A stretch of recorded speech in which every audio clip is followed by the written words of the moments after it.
Pangarap ko talaga na maging teacher. Siguro ang pinaka nagiging significant para sa akin. Yan, gatong mga klase ng event na appreciate yung pagod and sacrifices ng teachers.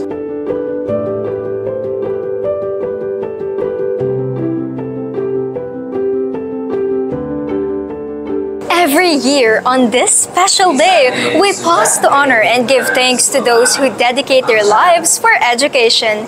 Teachers' Day is more than just a celebration. It is a way to showcase our gratitude to those who light up the path of knowledge. Mabuhay Mariscience! Today, we celebrate the World Teachers' Day, centered to give way to our mahusay teachers. This is Erica Lazarte, and we are here to invite some of our educators to shed light about their experiences of being the building blocks of our country throughout the years of devoting their time for our knowledge and education. This is the Prime Line in the Spotlight.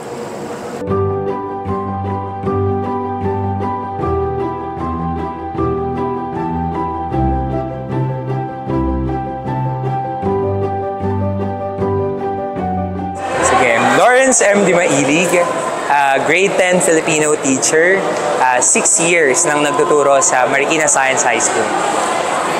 Hi, I'm Miss Judy Ann Di Soriano. I'm teaching Economics, AP grade 9 yung tinuturuan ko, and mga at least 2 years of teaching. Hi, I'm Miss Myla Hababag, and grade 8 AP teacher and grade 9 ni Honggo. 3 years in Marisay, October 6. I am Mrs. Mary Ann Taway. I've been teaching in Marikina Science High School for 20 years. I'm handling Research 3, Research 1, and Science 7 as of this year. Magandang araw sa lahat. My name is Mr. Carlos Inco, and I am the advisor of Grade 12 Prudence, and currently handling General Physics 1 and General Mathematics subjects. So ako si Josa Margaret Aloria Francisco, nagtuturo ako ng philosophy, ng understanding culture, society, and politics, at ng arts because I'm an artist. Yan. Dati akong editorial cartoonist ng PNU Torch. Pangarap ko talaga na maging teacher kasi yung pagiging teacher kailangan mo na marami kang skills dahil madali akong mabore sa buhay at gusto ko laging binabahagi yung sarili ko sa ibang tao. Napagpasyahan ko na magturo. Kasi naniniwala ako na mahalaga yung laging palitan ng intelektual na diskurso para sa bayan. At sa pamamagitan ng pagiging guro, nakabrilikha ka ng isang sambayan ng nag-iisip, isang sambayan ng merong pag-asa ng pagbabago para sa bayan. Bakit ako nagturo? Wherein dati ayoko talaga magturo. Pero after those 20 years na na-experience, ang malaking tanong na ngayon, bakit ako titigil kung ito naman yung passion na gusto ko talaga at na-enjoy ko? Siguro yung natatangi kong bakit.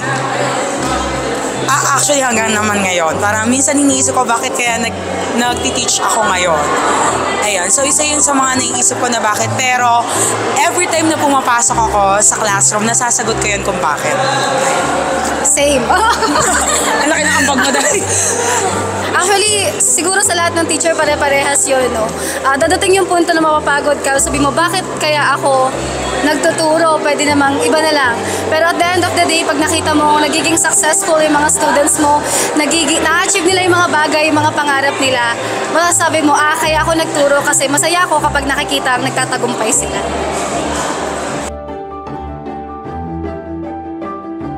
Siguro ang pinaka nagiging significant para sa akin. Gatong mga klase ng event na appreciate yung pagod and sacrifices ng teachers. Dati hindi ko alam yan, pero nung naging teacher ako parang sa araw-araw na trabaho at pagod, isa sa pinapahalagahan ko yung mga ganitong klase ng mga araw na binibigyan pugay ang mga teachers. when I do heard or I do see my students na nag-excel sa kanilang mga professions, kung anumang professions yon, marami nang naging doctors, marami nang naging lawyers, pero masabi ko na ayos yung buhay nila at hindi sila pabigat sa lipunan, yon magandang ano yon, magandang pangyayari sa buhay na andyan yung mga estudyante nagpapakita sa amin na malaki yung bahagi ng isang guro. Pero minsan malungkot isipin na merong hindi nakakatapos, merong hindi nakaka-succeed sa buhay, pero sila pa yung bumabalik, sila yung nagpapasalamat, sila yung nakakakilala sa mga nangyari dun sa lower years nila or high school life nila. Pero salamat sa lahat, salamat dun sa mga estudyante, nakatapos man o hindi, alam ko naging mabuti silang tao. Pinaka-low, siguro pag nakaka-witness ako ng mga student na may sakit physically. Sobrang lungkot ko kapag may student ako na na-hospital or mentally not okay, masyadong na-pressure sa study. Yun yung lowest ko. Kasi minsan, I don't know what to do, how to help. Lalo na kapag yung mismong student yung kailangan ma-realize siya na tulungan mo rin yung sarili mo kasi I can't do it on my own or nang si Ma'am Josa lang. Kailangan din siya sa sarili niya, matulungan niya yung sarili niya. I think that's my lowest. Na until now, pinag-aaralan ko paano ko hahawakan yung emotion ko na maging matapang sa harap niya. Na siya, nangihingi siya ng lakas. Kahit na deep inside, nangihina rin ako dahil parang I don't know what to do. Ayun. Yung highest ko is witnessing success ng mga students ko. Halimbawa sa NAIA, na doon yung mga pilot nating Marisayan, mga flight attendant, yung mga doktor. May time na na-hospital ako, tapos yung nag-handle sa akin ay doktor, graduate ng Marisay. At even nagstay ako na sa hospital ng 3 days, tapos sinagot ng doktor na yun yung lahat ng bill ko kasi Marisayan siya at naging estudyante ko siya. That's the highest. Hindi dahil sa tulong na ibinalik nila sa akin, kundi nakita ko na naging successful sila at paano nabago ng education yung buhay nila. At sila din, yung character nila, paano naging better version sila ng kanilang mga sarili.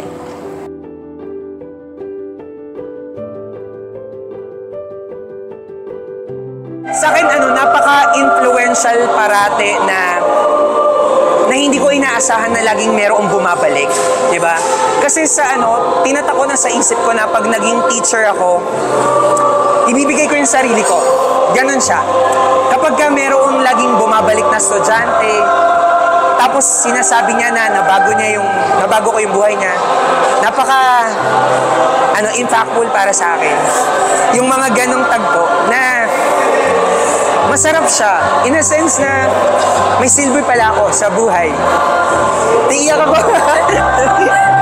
Kasi mahal ko talaga yung pagtuturo. And every time may bumabalik sa akin na estudyante, it reminds me na meron akong nagawa para sa bayan. Na meron akong parang naibigay ko yung puso ko para sa kanila.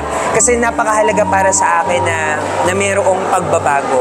At yung pagbabago ay lagi siyang kolektibo para sa bayan, no? Kapag lumikha ka ng klase na nag-iisip, no?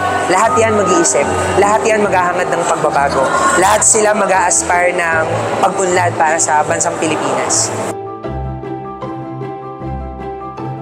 Hindi ka nagsisi, hindi ka dapat magsisi, tama ang desisyon, hindi mo man naabot yung gusto mong profession or kurso dati, pinakamataas na kurso o narating mo ngayon at dapat mo ipagmalaki yun.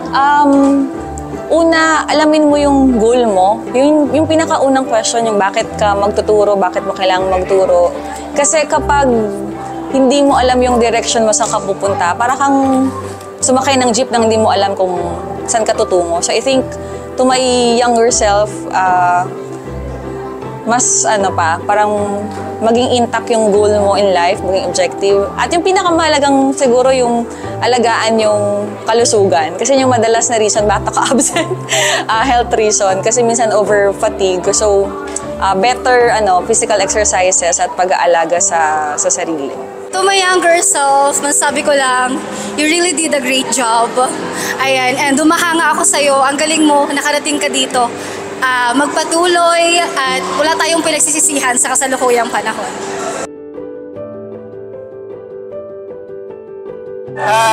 Masyadong seryoso yung usapin ng problema sa public school system ng Pilipinas.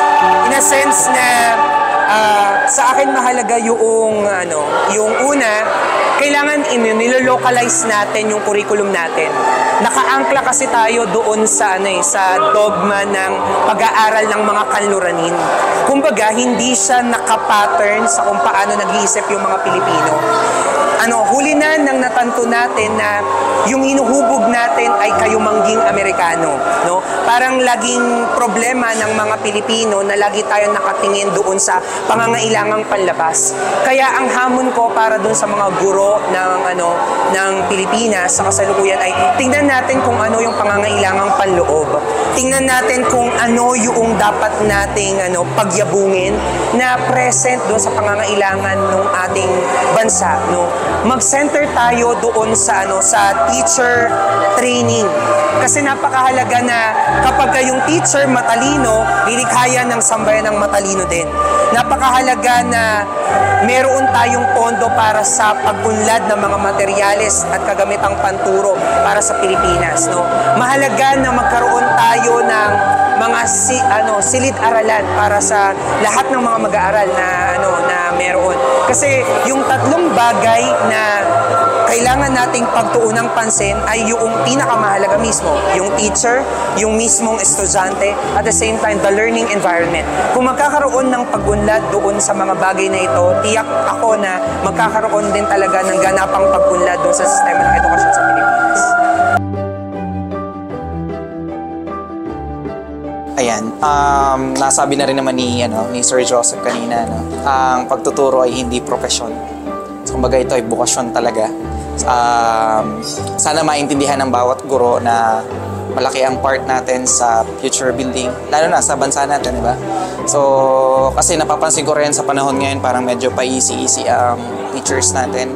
Hindi naman sa kumbaga sa ibang mga schools, parang nagiging na kasi siya hindi na na-achieve yung dapat na ma-achieve para sa mga kabataan. So, ayun, magsikap pa, galingan, para, ayun, kasi lahat tayo dyan makikinabang in the end. Sana hindi maubos yung mga Filipino teachers. Marami na kasing nag-a-abroad na mga guro. Siguro dahil sa opportunity and greener pasture na meron sa ibang bansa, pero sana yung mga new generations makita din nila yung kahalagahan ng guro.